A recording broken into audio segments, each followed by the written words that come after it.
Durante la Gran Depresión, que soy lo suficientemente viejo como para recordar, y siendo la mayor parte de mi familia de clase trabajadora desempleada, la cosa estaba mal, mucho peor subjetivamente que hoy en día. Pero existía una expectativa de que las cosas iban a ir mejorando. Había un verdadero sentimiento de esperanza. Hoy no lo hay.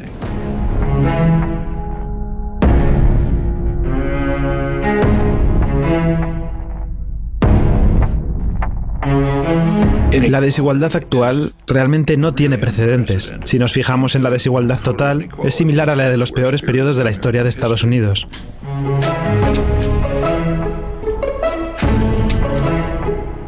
Pero si echamos una mirada más detallada, la desigualdad se da por la extrema riqueza de un reducidísimo grupo de la población, una fracción del 1%.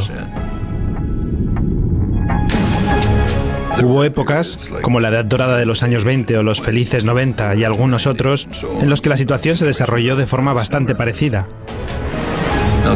Pero este periodo es extremo, porque si nos fijamos en la distribución de la riqueza, la desigualdad viene principalmente de la riqueza extrema. Literalmente la décima parte de un 1% que son extremadamente ricos. No solo es extremadamente injusto por sí mismo. La desigualdad tiene consecuencias muy negativas en la sociedad como conjunto. Porque el hecho mismo de la desigualdad tiene un efecto corrosivo, nocivo, sobre la democracia.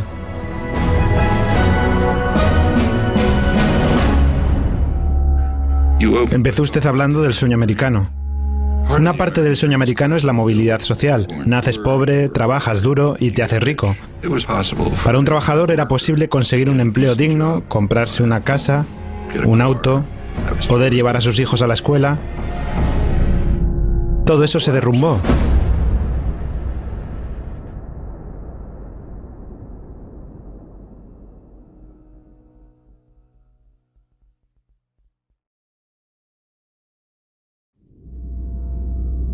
Imagine yourself in an outside position, looking for Mars. What do you see?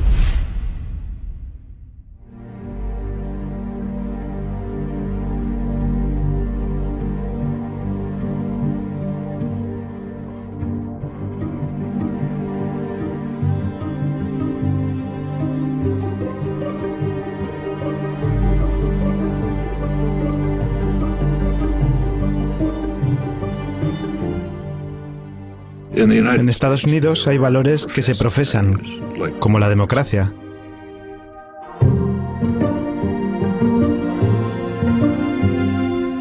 En una democracia, la opinión pública tiene alguna influencia sobre las políticas.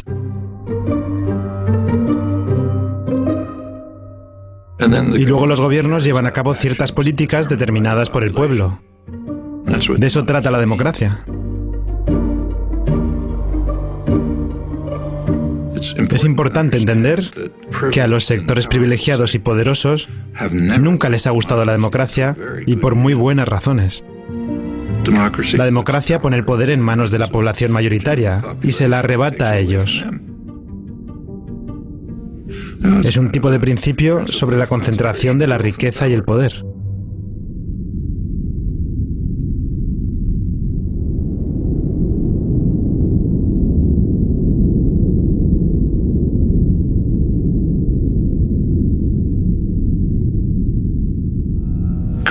La concentración de la riqueza provoca concentración del poder. Y esto es así especialmente porque el costo de las elecciones se ha disparado, lo que ha metido a los partidos políticos en los bolsillos de las grandes corporaciones. Y este poder político rápidamente se traduce en legislación que incrementa la concentración de riqueza. Así que las políticas fiscales como las relativas a impuestos, la desregulación, las reglas de gobierno corporativo y toda una variedad de medidas políticas, son diseñadas para incrementar la concentración de la riqueza y del poder, lo que a su vez genera más poder político para hacer lo mismo. Y esto es lo que hemos estado viendo. Así que tenemos esta especie de círculo vicioso funcionando.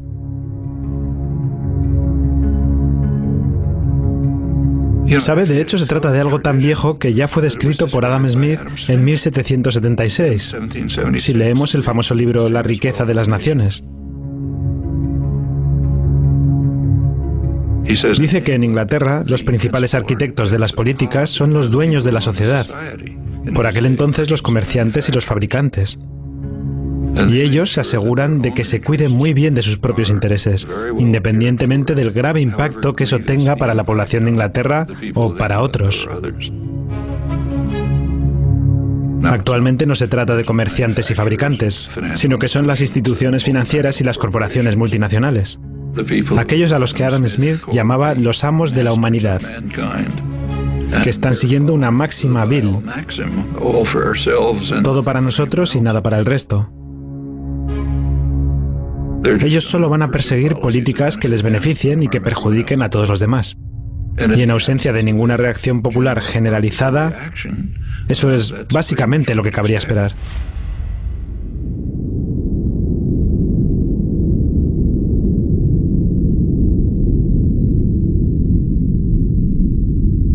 Durante toda la historia de Estados Unidos ha habido un enfrentamiento que sigue en marcha entre la presión para conseguir mayor libertad y democracia que viene desde abajo y los esfuerzos de la élite por aumentar el control y la dominación que vienen desde arriba. Esto se remonta a la fundación del país.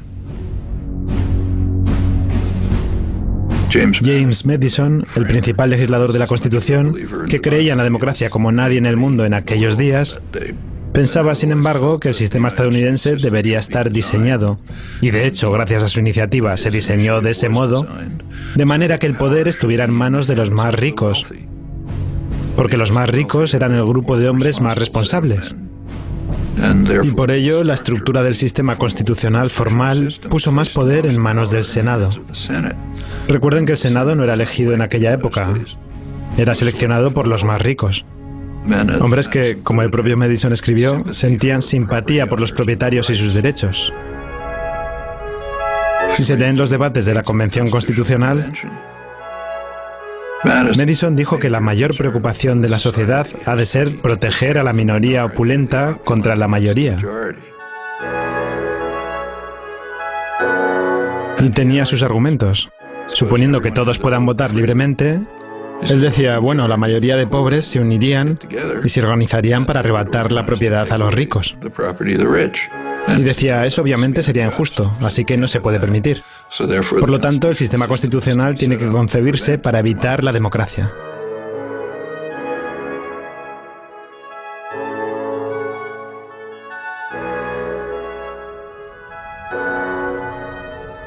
Which is of some interest that this debate has a hoary tradition, goes back to the first major book on political systems, Aristotle's Politics. He says of all of them, the best is democracy, but then he points out exactly the flaw that Madison pointed out. If Athens were a democracy for free men, the poor would get together and take away the property of the rich. Well, same dilemma, they had opposite solutions. Aristotle proposed what we would nowadays call a welfare state. He said, try to reduce inequality.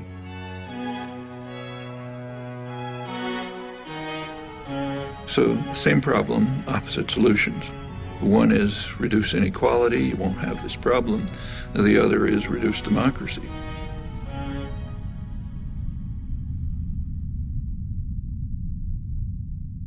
Si miramos la historia de Estados Unidos, es una lucha constante entre estas dos tendencias. Una tendencia democratizadora que viene principalmente de la población, una presión desde abajo, y esta batalla constante se mantiene activa, con periodos de regresión y periodos de progreso. La década de 1960, por ejemplo, fue un periodo de significativa democratización.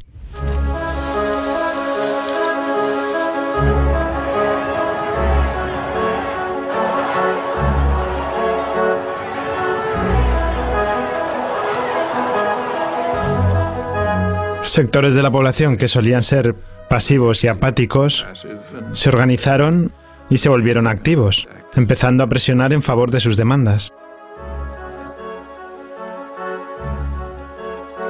and they became more and more involved in decision-making, activism, and so on. It just changed consciousness in a lot of ways.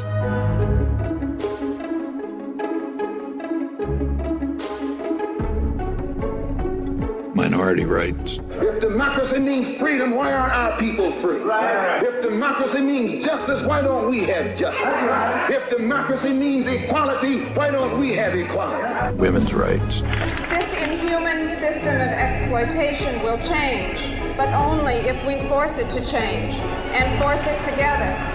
Concern for the environment. A unique day in American history is ending, a day set aside for a nationwide outpouring of mankind seeking its own survival. Opposition to aggression. I'd say to those who criticize us for the militancy of our dissent that if they are serious about law and order, they should first provide it for the Vietnamese people, for our own black people, and for our own poor people. Concern for other people. One day we must ask the question, why are there 40 million poor people in America? When you begin to ask that question, you're raising a question about the economic system, about a broader distribution of wealth, the question of restructuring the whole of American society. These are all civilizing effects. And that caused great fear.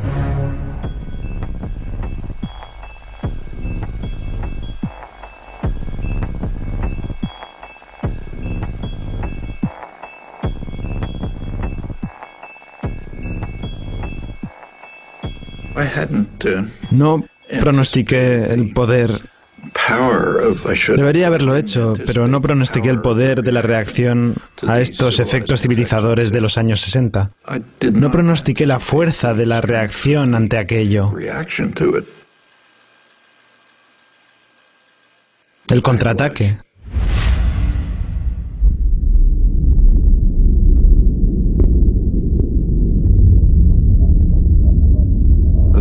En los años 70 comenzó una enorme ofensiva empresarial concentrada y bien coordinada con el fin de contrarrestar los esfuerzos igualitarios llevados a cabo durante el mandato de Nixon. Y esto se nota en muchos aspectos. La derecha se manifiesta en cosas como el famoso memorando de Powell. Enviado a la Cámara de Comercio, el mayor grupo de presión empresarial, por Louis Powell, posteriormente juez de la Corte Suprema. Les advertía de que el mundo empresarial estaba perdiendo el control sobre la sociedad y que era necesario hacer algo para contrarrestar estas fuerzas. Por supuesto, lo plantea en términos de defensa. Hay que defendernos ante una fuerza exterior.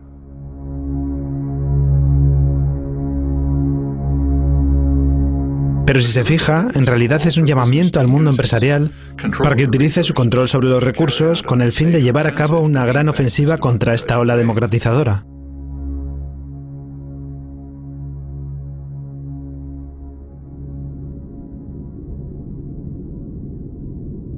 Over on the liberal side, there's something exactly similar. The first major report of the Trilateral Commission is concerned with this. It's called the Crisis of Democracy. Trilateral Commission is liberal internationalists. Their flavor is indicated by the fact that they pretty much staffed the Carter administration. They were also appalled by the democratizing tendencies of the 60s and thought we have to react to it. They were concerned that there was an excess of democracy developing. Aquellos sectores de la población que antes se mostraban pasivos y obedientes, lo que a veces se llama grupos de interés especial, comenzaron a organizarse y a entrar en la arena política. Entonces los grupos dominantes dijeron, esto ejerce demasiada presión sobre el Estado, no puede lidiar con todas esas presiones. Por lo tanto, tienen que volver a la pasividad y quedar despolitizados. Estaban especialmente preocupados por lo que pasaba a la gente joven. Los jóvenes se vuelven demasiado libres e independientes. Ninguno de nosotros actuará con violencia. Si llega a haber violencia, será responsabilidad de la policía. Ellos lo presentaron como un fallo por parte de los colegios, las universidades y las iglesias. Aquellas instituciones responsables del adoctrinamiento de los jóvenes. Son sus palabras, no las mías.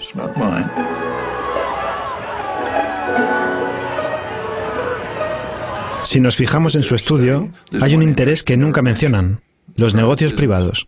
Y es lógico, ellos no representan un interés especial, sino el interés nacional, por definición. Entonces ellos no tienen problema, ellos sí pueden tener cabilderos, comprar campañas, designar ejecutivos y tomar decisiones, eso está bien.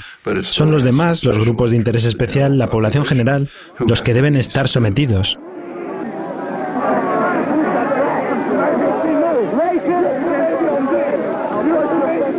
Bueno, este es el espectro. Es como una parte ideológica del contraataque. Pero el mayor contraataque que se estaba gestionando en paralelo a este fue simplemente rediseñar la economía.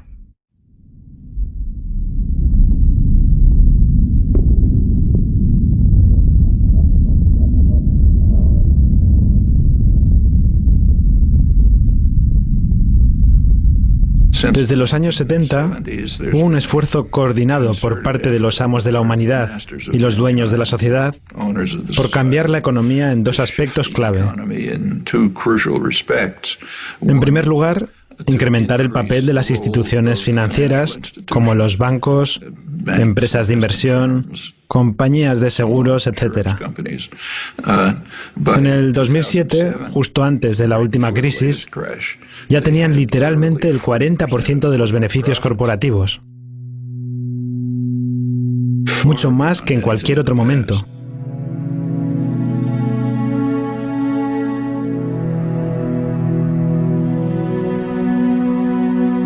En los años 50 del siglo pasado, como durante muchos años hasta entonces, la economía de Estados Unidos se basaba principalmente en la producción.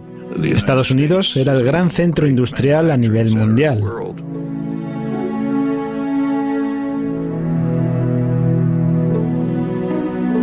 Las instituciones financieras solían ser una parte relativamente pequeña de la economía, y su función era distribuir los activos no utilizados, como los depósitos bancarios de los ahorristas, para la actividad productiva. The bank always has on hand a reserve of money received from the stockholders and depositors.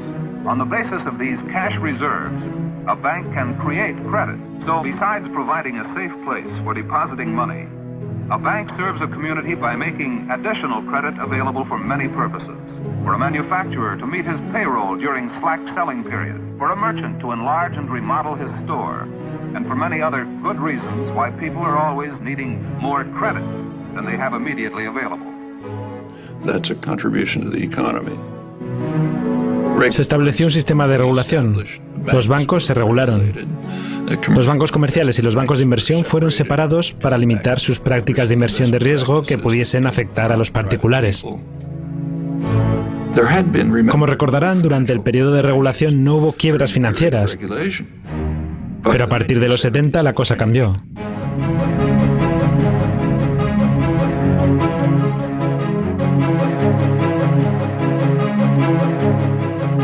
Es cuando empezó este enorme aumento de movimientos de capital especulativo, un aumento realmente astronómico. Se dio un giro muy significativo en el sector financiero, de los bancos tradicionales a las inversiones de riesgo, los instrumentos financieros complejos, las manipulaciones monetarias, etc. Cada vez más el negocio del país pasa a no ser la producción, al menos no aquí en el interior del país. El negocio principal aquí son los negocios. Esto se nota incluso en la selección de directores. En los años 50 o 60 del siglo pasado, el director de una importante corporación estadounidense muy probablemente era ingeniero, alguien que estudió gestión industrial en el Instituto Tecnológico de Massachusetts, por ejemplo. Pero actualmente los que ocupan los cargos de dirección y otros altos cargos de gestión son graduados de escuelas de negocios que aprendieron artimañas financieras de todo tipo y cosas por el estilo. En los años 70, General Electric, por ejemplo, podía sacar más beneficio mediante juegos financieros que cualquiera produciendo bienes en Estados Unidos. Hay que recordar que General Electric hoy en día es esencialmente una institución financiera. Hace la mitad de sus beneficios moviendo capital de maneras complicadas. Y no está nada claro si realmente generan algún valor para la economía. Existe un fenómeno llamado financiarización de la economía. Junto con este proceso se da la deslocalización de la producción.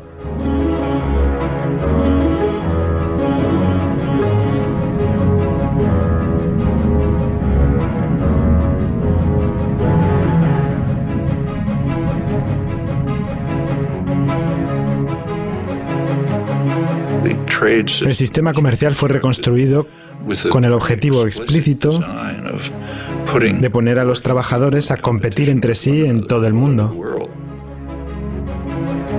Y esto conduce a una reducción en el porcentaje de ingresos que recibirá la clase trabajadora.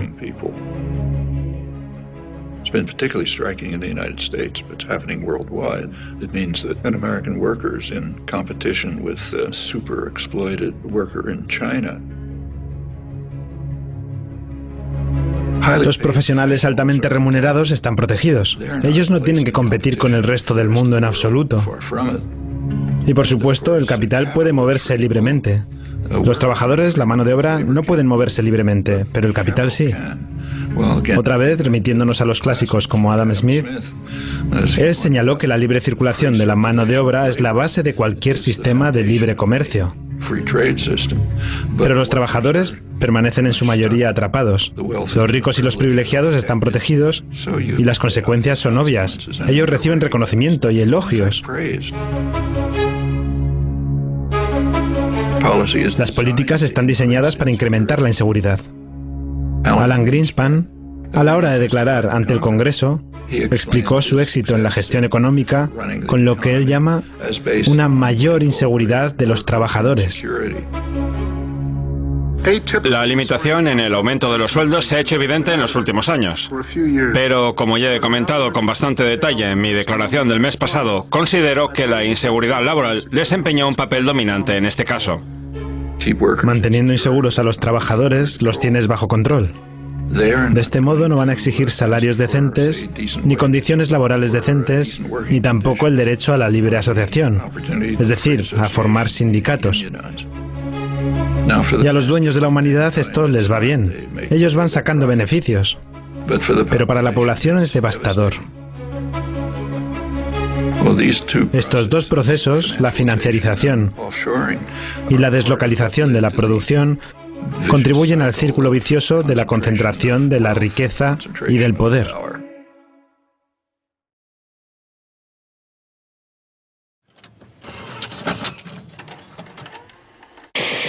I'm Noam Chomsky. I'm on the faculty at MIT, and I've been getting more and more heavily involved in anti-war activities for the last few years.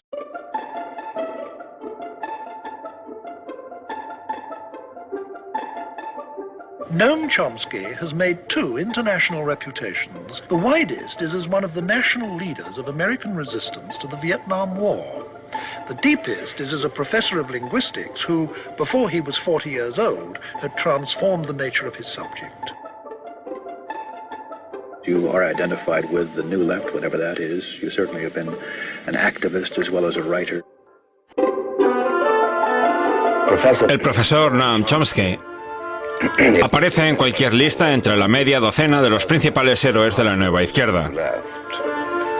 Se ganó esta reputación adoptando en los últimos 2 o 3 años una serie de posturas firmes que como mínimo rechazan la política exterior de Estados Unidos y como máximo Estados Unidos en sí.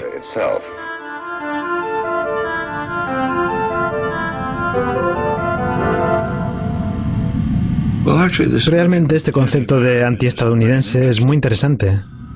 Es un concepto verdaderamente totalitario. No se usa en las sociedades libres. Es decir, si alguien, por ejemplo, en Italia, critica a Berlusconi o la corrupción del Estado, etc., nunca los llamarán anti-italianos. De hecho, si los llegan a llamar anti-italianos, la gente se moriría de risa en las calles de Roma o de Milán.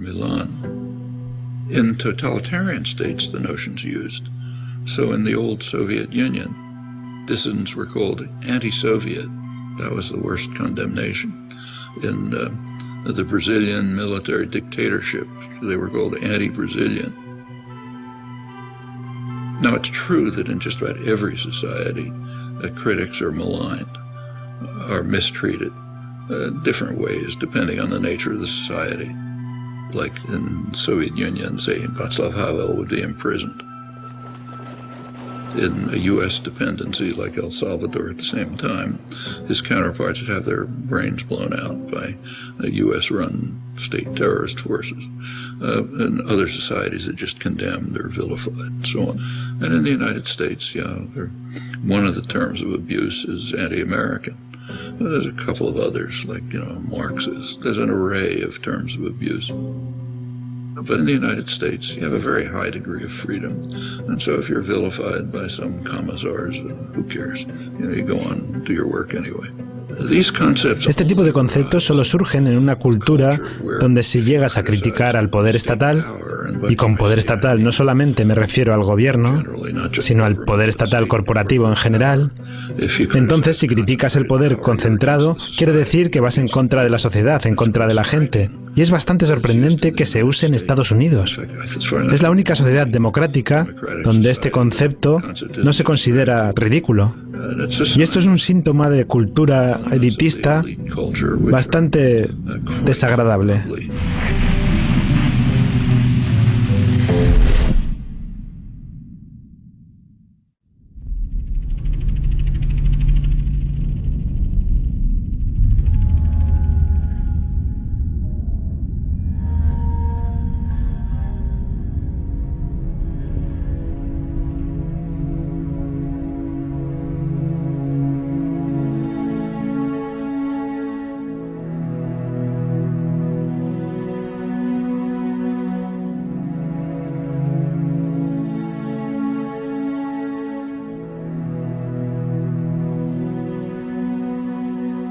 El sueño americano, como muchos ideales, era en parte simbólico, pero también en parte real.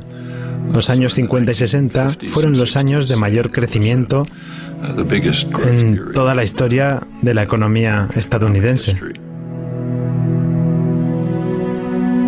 La Edad de Oro. Era un crecimiento bastante igualitario, es decir, la quinta parte más pobre del país prosperaba al mismo ritmo que la quinta parte más rica. El gobierno implementó algunas medidas de bienestar social que mejoraron la vida de la mayor parte de la población. Por ejemplo, un trabajador negro podía encontrar un trabajo decente en una fábrica de automóviles, comprar una casa, un auto, llevar a los niños a la escuela, etc. Y lo mismo en todos los ámbitos. Cuando Estados Unidos era principalmente un centro industrial, se preocupaba por sus consumidores aquí en el país. Es sabido que Henry Ford subió el salario de sus empleados para que pudieran comprar automóviles. Cuando te fijas en la plutonomía internacional, como les gusta llamarles a los bancos, que es un pequeño porcentaje de la población mundial que acumula cada vez más riqueza, ya no les preocupa casi lo que les ocurre a los consumidores estadounidenses, porque de todas formas la mayoría de ellos no van a consumir sus productos, al menos no a gran escala. Sus objetivos son los beneficios del próximo trimestre, aunque se basen en manipulaciones financieras, un salario alto, unas bonificaciones generosas, producir en el extranjero si es necesario, y producción orientada a las clases ricas del país y sus iguales en el extranjero. ¿Y qué hay del resto? Para referirnos a ellos también hay un término que se está usando ahora. Los llaman precariado o proletariado precario. La clase trabajadora mundial que vive una vida cada vez más precaria. Y esto está relacionado con la actitud hacia el país en su conjunto.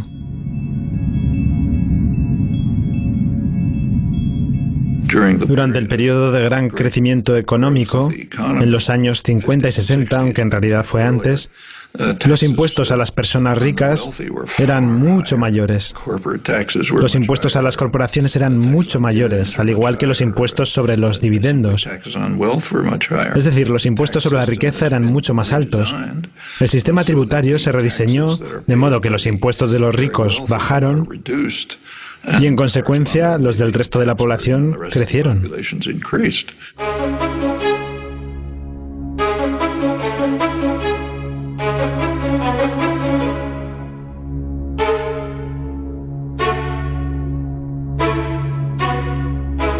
Ahora se tiende a mantener solamente los impuestos sobre el salario y sobre el consumo, que es algo que todos tienen que pagar, no sobre los dividendos que solo afectan a los ricos. Y las cifras son bastante chocantes.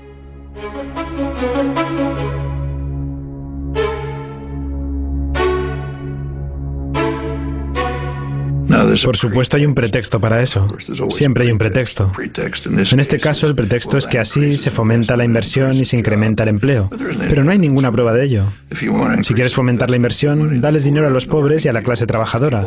Tienen que sobrevivir, por lo tanto gastarán sus salarios. Eso estimula la producción, estimula la inversión, aumenta el empleo, etc. Si eres ideólogo de los amos, sigues otra línea. De hecho, ahora mismo es casi absurda. Las corporaciones tienen los bolsillos repletos de dinero. De hecho, General Electric paga 0 impuestos y gana unos beneficios enormes. Los registra en otro lugar o aplaza el pago, pero no paga impuestos. Y esto es algo habitual. Las mayores corporaciones de Estados Unidos han transferido la responsabilidad de mantener a la sociedad al resto de la población.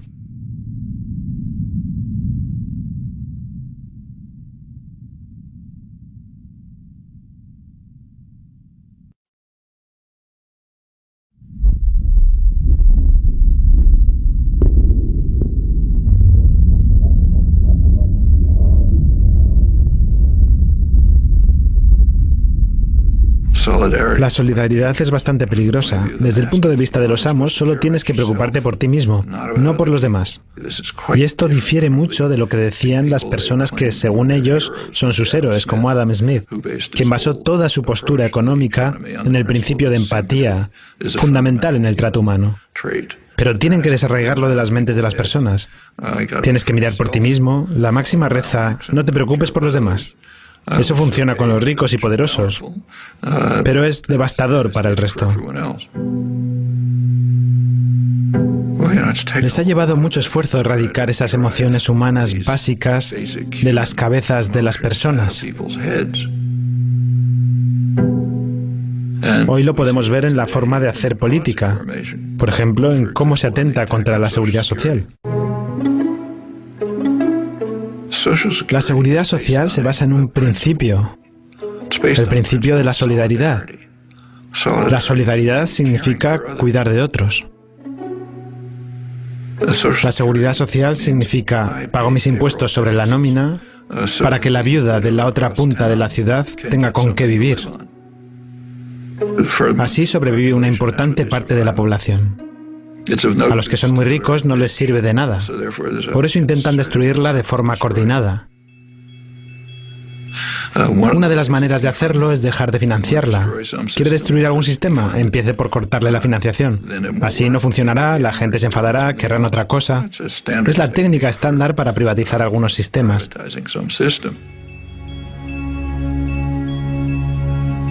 Lo vemos en sus ataques contra las escuelas públicas. Las escuelas públicas se basan en el principio de la solidaridad. Mis niños ya no van a la escuela, ya se han hecho mayores. Pero el principio de solidaridad dice, pago felizmente mis impuestos para que los niños de la calle de enfrente puedan ir a la escuela. Es una emoción humana normal, pero tienen que erradicarla de nuestras mentes. Mis niños ya no van a la escuela, ¿para qué voy a pagar impuestos? Privatícenla, y así todo. El sistema de educación pública, desde las guarderías hasta la educación superior, está sufriendo un ataque severo. Es una de las joyas de la sociedad estadounidense.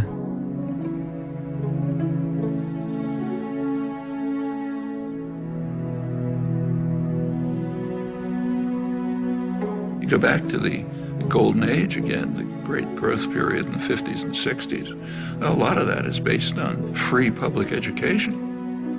One of the results of the Second World War was the GI Bill of Rights, which enabled veterans, and remember that's a large part of the population, and to go to college. They wouldn't have been able to otherwise. They essentially got free education. Where a community, state, or nation courageously invests a substantial share of its resources in education, the investment invariably is returned in better business, and a higher standard of living. U.S. was way in the lead in developing extensive mass public education at every level. Ahora, en más de la mitad de los estados, la financiación de las universidades proviene de las tasas de las matrículas, no del Estado. Es un cambio radical y una terrible carga para los estudiantes. Significa que si ellos no provienen de familias muy ricas, terminarán los estudios muy endeudados. Y si tienes una deuda grande, estás atrapado. Quiero decir que tal vez quieras ser un abogado de intereses públicos, pero tendrás que ir a un bufete corporativo para saldar esas deudas. Y una vez que formes parte de ese mundo, ya no podrás salir de él. Y es así en todos los ámbitos. In the 1950s, it was a much poorer society than it is today, but nevertheless could easily handle essentially free mass higher education. Today, a much richer society claims doesn't have the resources for it. That's just what's going on right before our eyes. It's the general attack on principles that, not only are they humane, they're the basis of the prosperity and health of this society.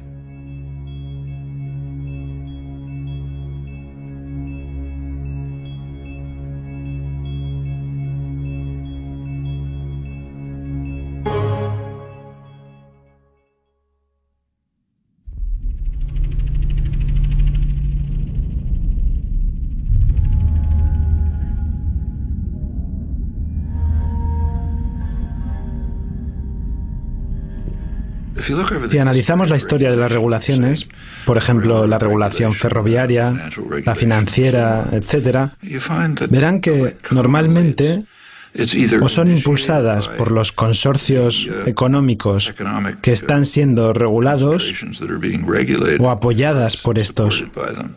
La razón es que saben que tarde o temprano podrán controlar a los reguladores.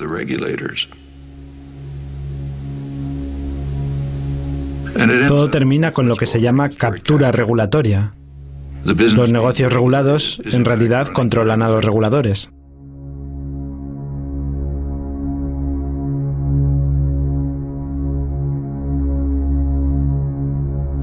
Esto llega al extremo de que los grupos de presión de los bancos son los que en realidad escriben las leyes de regulación financiera. Eso ha ocurrido a lo largo de toda la historia y, una vez más, es una tendencia bastante natural si se fijan en la distribución del poder. One of the things that expanded enormously in the 1970s is lobbying, as the business world moved sharply to try to control legislation. Business world was pretty upset by the advances in public welfare in the 60s, and in particular by Richard Nixon. It's not too well understood, but he was the last New Deal president, and they regarded that as class treachery.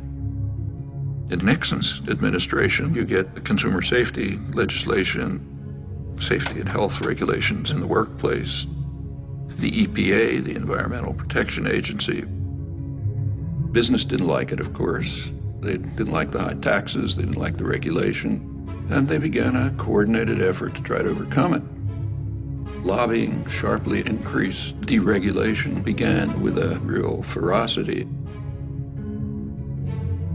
There were no financial crashes in the 50s and the 60s because the regulatory apparatus of the New Deal was still in place. As it began to be dismantled under business pressure and political pressure, you get more and more crashes.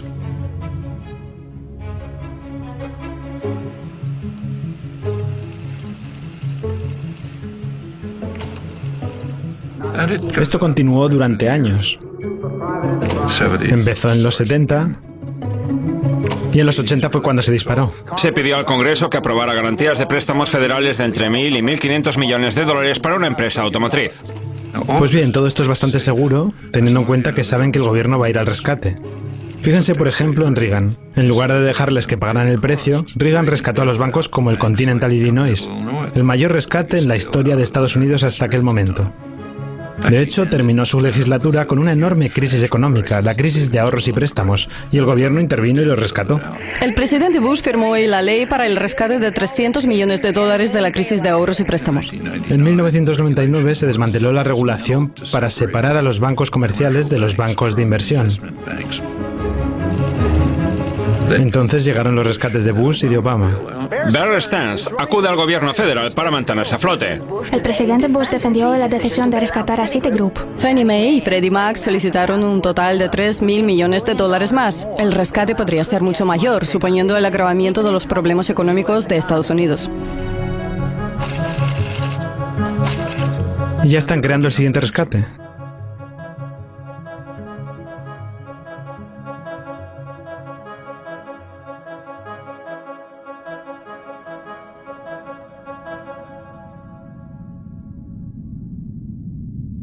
Cada vez que esto ocurre, se recurre a los contribuyentes para rescatar a aquellos que crearon la crisis, que con cada vez más frecuencia son las grandes instituciones financieras.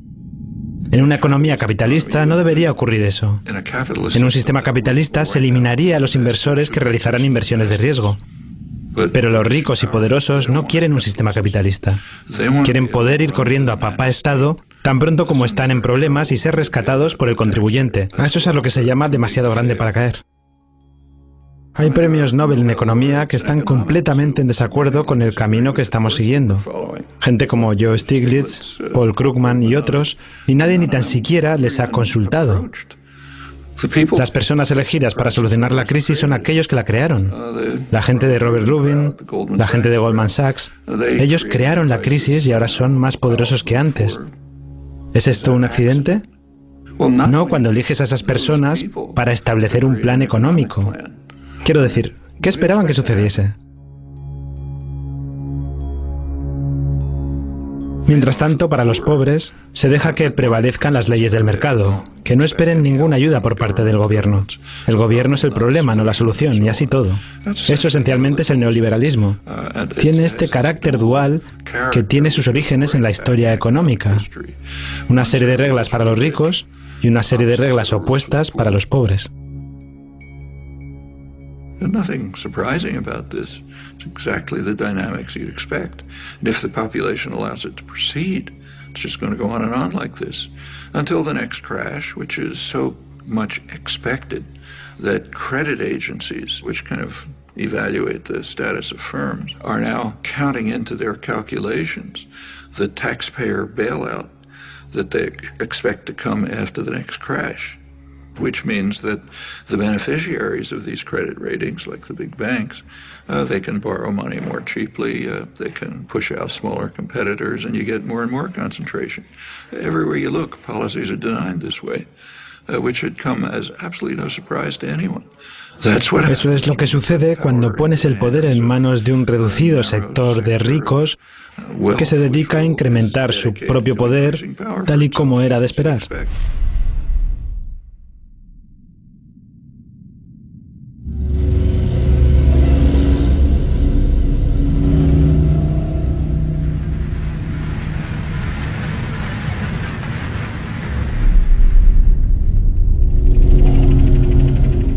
La concentración de la riqueza provoca concentración del poder político. Y esto es así especialmente porque el costo de las elecciones se ha disparado, lo que ha metido a los partidos políticos en los bolsillos de las grandes corporaciones. The Citizens United, this was January 2009, I guess. That's a very important decision, Supreme Court decision, but it has a history, and you got to think about the history.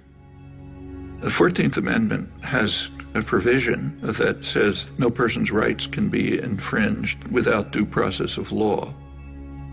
And the intent, clearly, was to protect freed slaves. It says, okay, they've got the protection of the law. I don't think it's ever been used for freed slaves, if ever, marginally. Almost immediately, it was used for businesses, corporations. Their rights can't be infringed without due process of law. So they gradually became persons under the law.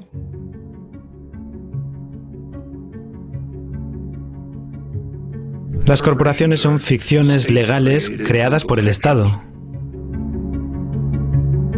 Quizás sean buenas, quizás sean malas, pero considerarlas personas resulta bastante escandaloso. Consiguieron derechos individuales hace aproximadamente un siglo y eso se extendió a lo largo del siglo XX. Les otorgaron derechos a las corporaciones que van más allá de los que tiene cualquier persona. Así que si, por ejemplo, General Motors invierte en México, obtienen derechos nacionales, los mismos derechos que una empresa mexicana.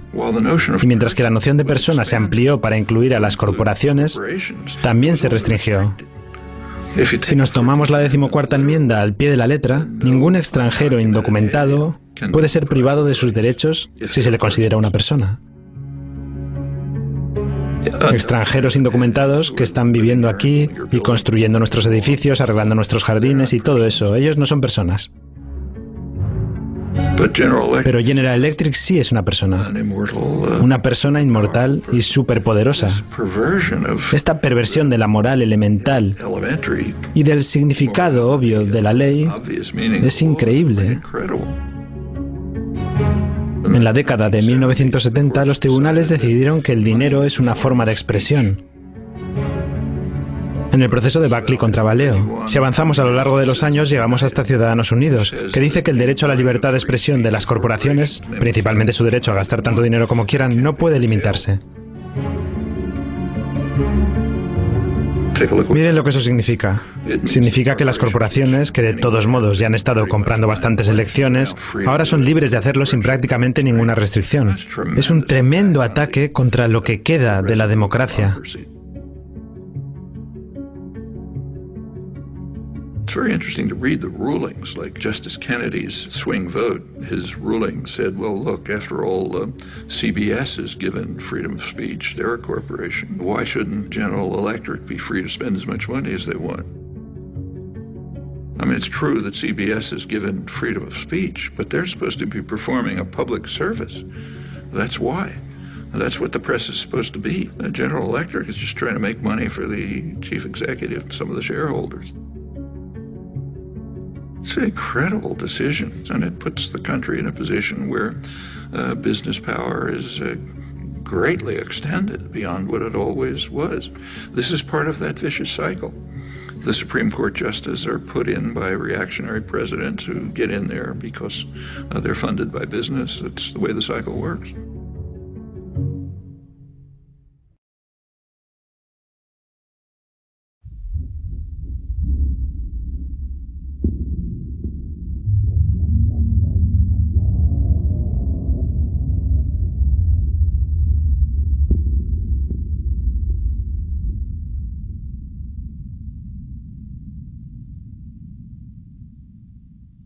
Existe una fuerza organizada que ha tenido muchos defectos, pero que, con todos sus defectos, ha estado tradicionalmente al frente de los esfuerzos por mejorar la vida de la población general.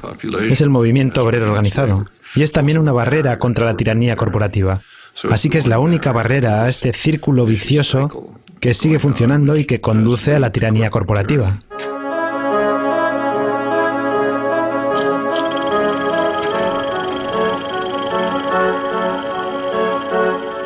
Una de las principales razones del ataque concentrado, casi fanático, contra los sindicatos, el movimiento obrero organizado, es que son una fuerza democratizadora.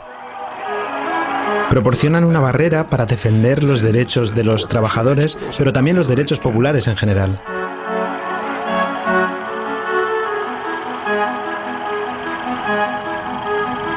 Esto interfiere con las prerrogativas y el poder de los que poseen y manejan la sociedad. I should say that anti-union sentiment in the United States among elites is so strong that the fundamental core of labor rights, the basic principle in the International Labor Organization, is the right of free association, which would mean the right to form unions. The U.S. has never ratified that. So I think the U.S. may be alone among major societies in that respect. It's considered so far out of the spectrum of American politics, it literally has never been considered. Recuerden que la clase obrera en Estados Unidos tiene una historia larga y muy violenta en comparación con otras sociedades similares. Pero el movimiento obrero había sido muy fuerte. Sin embargo, para los años 20, en una época bastante semejante a la de hoy, este movimiento fue prácticamente aplastado. La huelga de camioneros alcanzó su apogeo con unos fuertes disturbios que han causado numerosas víctimas. Las calles de la ciudad han registrado violentos enfrentamientos donde 3.000 manifestantes sindicales luchan contra 700 policías. Armas, gas lacrimógeno, garrotes y puñetazos causaron más de 80 personas heridas y 2 muertos. A mediados de los años 30 el movimiento comenzó a reconstruirse. El propio Franklin Delano Roosevelt se mostraba a favor de una legislación progresista que se crearía en beneficio de la sociedad en general. Pero tenía que hacer que fuera aprobada de alguna manera. Entonces les dijo a los dirigentes sindicales y a otros: oblíguenme a hacerlo. Sus palabras significaban: salgan a la calle y manifiéstense, organícense, protesten, desarrollen el movimiento obrero. Cuando haya suficiente presión popular, seré capaz de hacer aprobar la legislación que ustedes quieren. No apoyo el regreso a aquella definición de libertad bajo la cual durante muchos años las personas libres poco a poco fueron destinadas al servicio de unos pocos privilegiados. Prefiero la definición de libertad más amplia. Entonces, a mediados de los años 30, hubo una especie de combinación entre un gobierno favorable y un activismo popular muy importante. Hubo acciones sindicales, hubo huelgas de brazos caídos que atemorizaron mucho a los propietarios. Tienen que comprender que la huelga de brazos caídos está a un paso de decir: no necesitamos jefes, podemos gestionar esto nosotros mismos.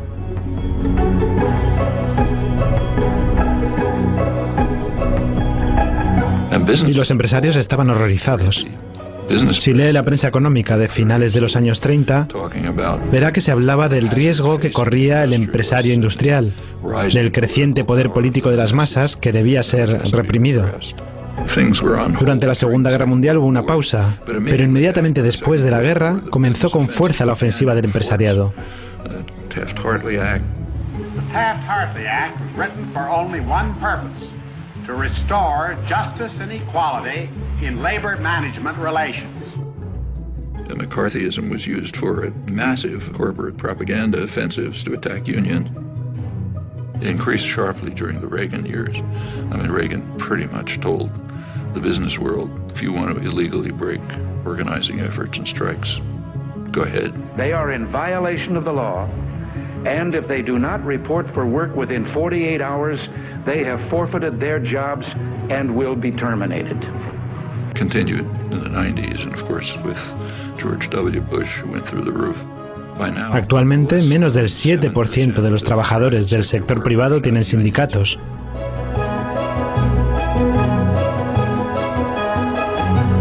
Como consecuencia, se ha disuelto la resistencia habitual a la ofensiva llevada a cabo por nuestra clase empresarial, que tiene una fuerte conciencia de clase.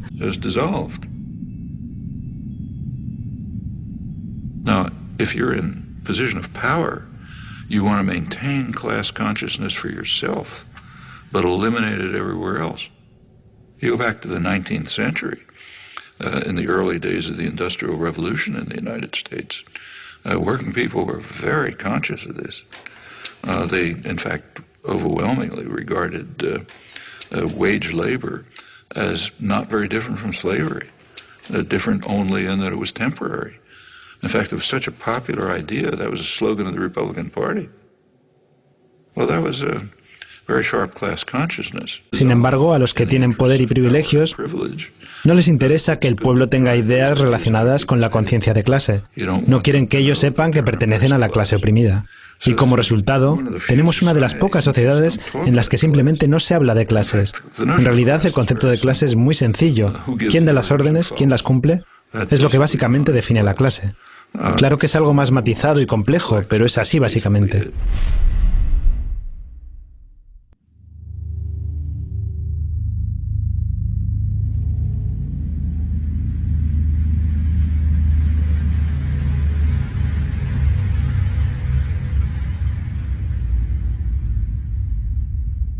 La industria de relaciones públicas, el sector publicitario, que se dedica a creer consumidores, es un fenómeno que se desarrolló en los países más libres, en Gran Bretaña y en Estados Unidos.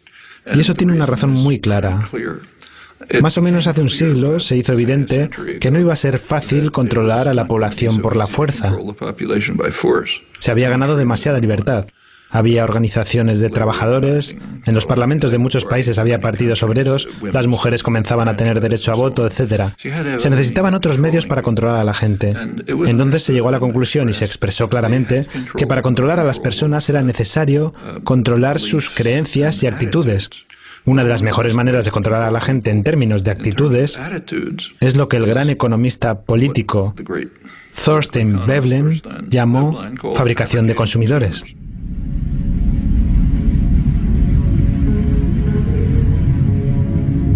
Si alguien puede fabricar un producto, hacer creer a la gente que un bien es imprescindible para darle sentido a su vida, se verán atrapados en el rol de consumidor.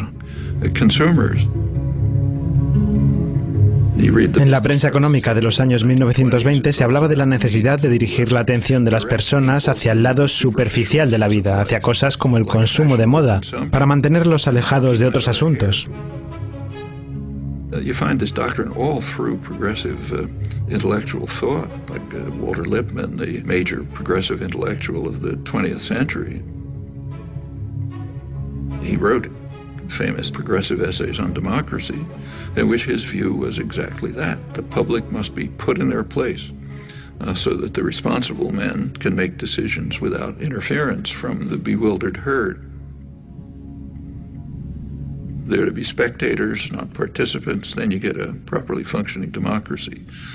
Straight back to Madison and on to Powell's memorandum and so on. And the advertising industry just exploded with this as its goal, fabricating consumers.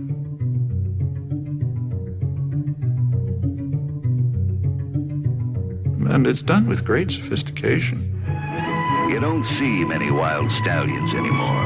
He's one of the last of a wild and very singular breed. Come to Marlboro Country. El ideal es en realidad lo que se ve hoy en día. Por ejemplo, cuando las adolescentes, si tienen una tarde de sábado libre, van a un centro comercial en vez de a una biblioteca o a cualquier otro lugar. La idea es intentar controlar a cada uno para convertir a toda la sociedad en un sistema perfecto. Ese sistema perfecto estaría basado en una dualidad, en un dúo.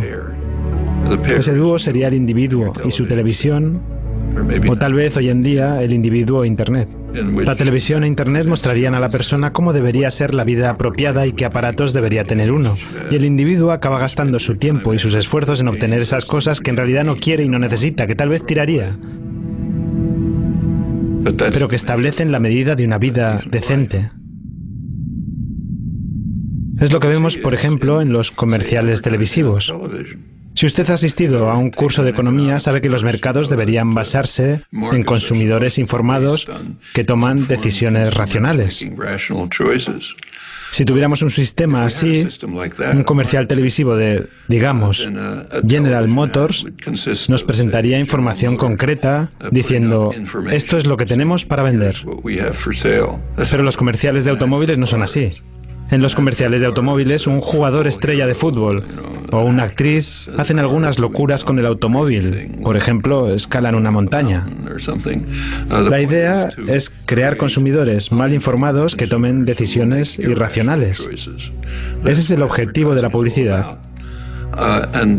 Y cuando la misma institución, el sistema de relaciones públicas, organiza las elecciones, lo hacen del mismo modo.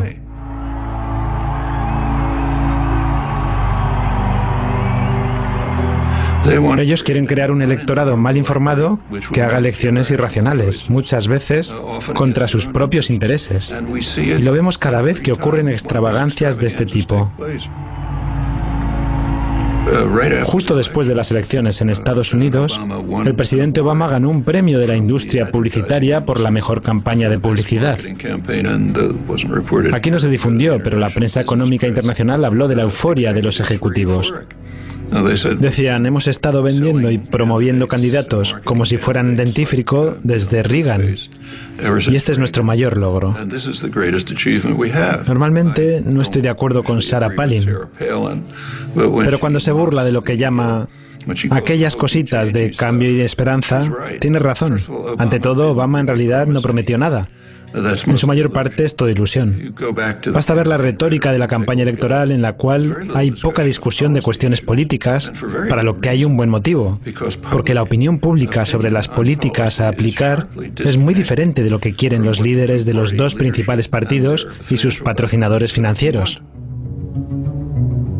Las políticas están cada vez más centradas en los intereses privados de los financiadores de las campañas electorales y el público queda marginado.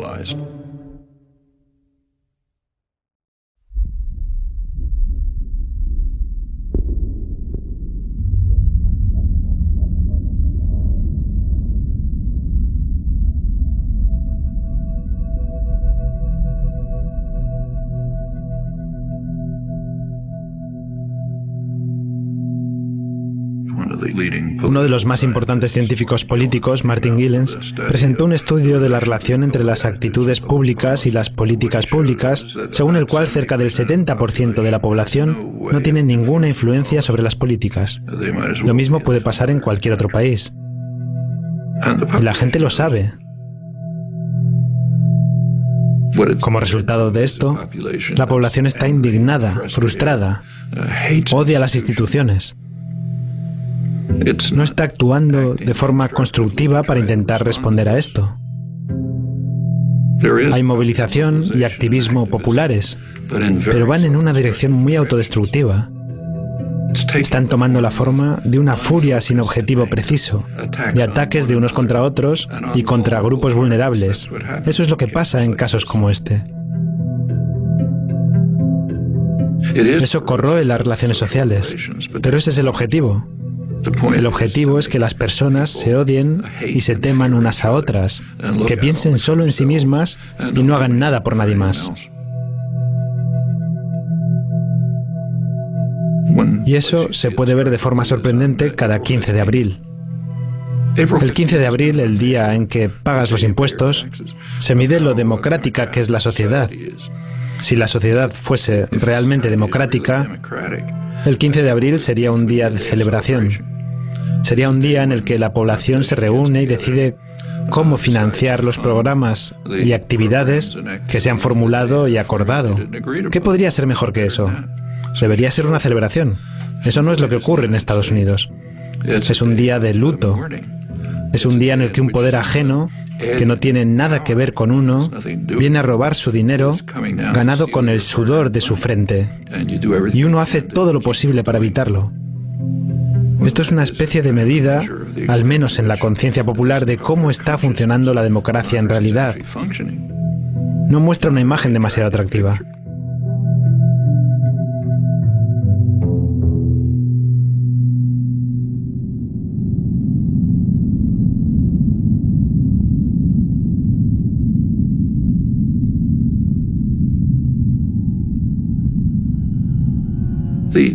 Las tendencias que hemos estado describiendo en la sociedad estadounidense, a menos que cambien, indican que va a convertirse en una sociedad horrible.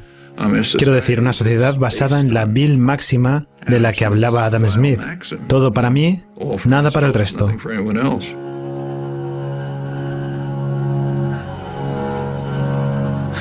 Una sociedad en la que los instintos y emociones humanos normales de empatía, solidaridad, apoyo mutuo no existen. Una sociedad tan horrible que no sé a quién le gustaría vivir en ella. Yo no querría que mis hijos lo hicieran.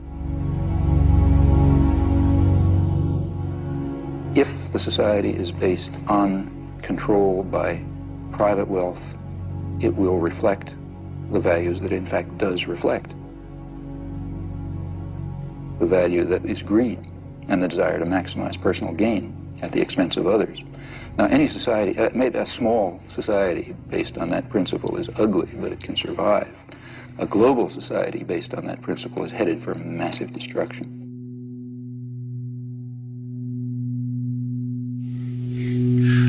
Yo no creo que seamos lo suficientemente inteligentes como para diseñar en detalle lo que sería una sociedad perfectamente justa y libre. Podemos guiarla y, más importante aún, podemos preguntar cómo podemos progresar en esa dirección.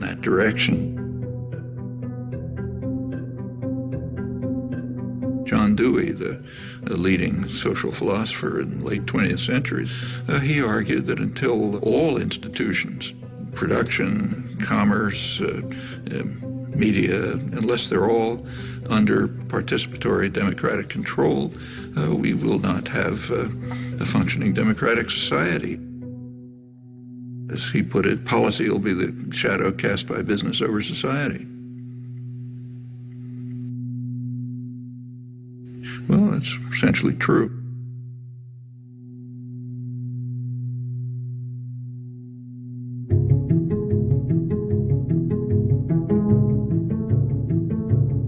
Las estructuras de autoridad, dominación y jerarquía, donde alguien da las órdenes y alguien las obedece, no se justifican solas y tienen que justificarse a sí mismas. Tienen sobre sí mismas la carga de la prueba.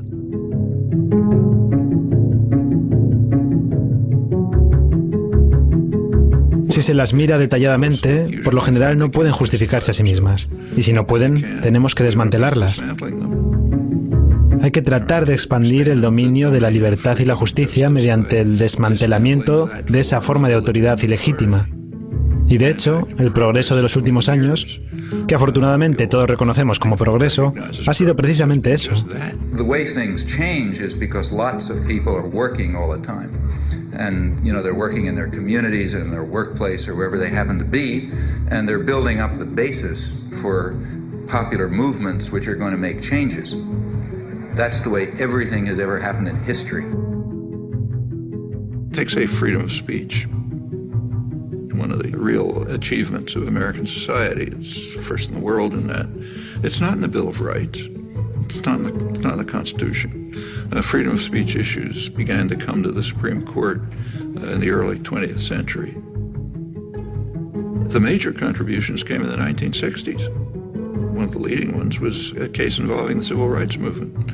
Well, by then you had a mass popular movement which was demanding rights, refusing to back down. And in that context, the Supreme Court did establish a pretty high standard of freedom of speech. Or, they say, women's rights. Women also began identifying oppressive structures, refusing to accept them, bringing other people to join with them. Well, that's how rights are won. En un cierto grado que no puede considerarse trivial, yo también he dedicado gran parte de mi vida al activismo. No de forma política, pero sí. No es algo en lo que sea muy bueno, no soy el mejor organizador. Creo que podemos ver claramente algunos defectos muy graves en nuestra sociedad, en nuestro nivel cultural, en nuestras instituciones, los cuales van a tener que ser corregidos operando fuera del marco comúnmente aceptado. Pienso que tendremos que encontrar nuevas formas de acción política. Pero los activistas son las personas que han creado los derechos que nosotros disfrutamos. No solo llevan a cabo políticas basadas en la información que reciben, sino que también contribuyen a su comprensión. Hay que recordar que es un proceso recíproco. Uno trata de hacer cosas, aprendes cómo funciona el mundo y eso te ayuda a entender cómo seguir adelante. There's huge opportunities. It is a very free society, still the freest in the world. Nuestro gobierno tiene una capacidad muy limitada para coaccionar. Las corporaciones pueden tratar de coaccionar, pero no disponen de los mecanismos necesarios. Hay muchas cosas que se pueden hacer si la gente se organiza, lucha por sus derechos como lo han hecho en el pasado, y así se pueden lograr muchas victorias.